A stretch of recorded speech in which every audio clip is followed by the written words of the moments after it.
জানেন কি অনুরূপা দেবী কে ছিলেন? অনুরূপা দেবীর জন্ম ৯ সেপ্টেম্বর ১৮৮২ সালে কলকাতায়।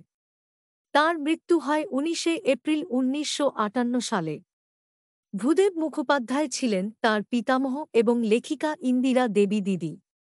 স্বামীর কর্মসূত্রে বিহারের মজফ্ফরপুরে থাকতেন। ১৯৩৪ সালে সেখানে ভূমিকম্পে আহত হয়ে ফিরে আসেন কলকাতায়।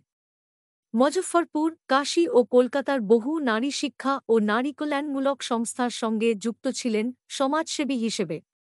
উত্তর বিহার সাহিত্য সম্মেলন এবং বঙ্গীয় সাহিত্য সম্মেলনে সভাপতিত্ব করেছেন বিভিন্ন সময়ে। হিন্দু কোড বিল এবং দেশভাগের বিরুদ্ধে আন্দোলনেও ছিলেন সক্রিয়। সাহিত্য জীবনের শুরুতেই কুন্তলীন পুরস্কারে ভূষিত হন। প্রথম উপন্যাস প্রকাশিত হয় সৈয়দ এমদাদ আলী সম্পাদিত নবনূর পত্রিকায়। গুরুগম্ভীর পুরুষালী ছাঁদের উপন্যাসের জন্য পাঠক সমাজে জনপ্রিয় হয়েছিলেন। তার অনেক উপন্যাসই নাট্যাকারে রূপান্তরিত এবং মঞ্চে ও চলচ্চিত্রে অভিনীত।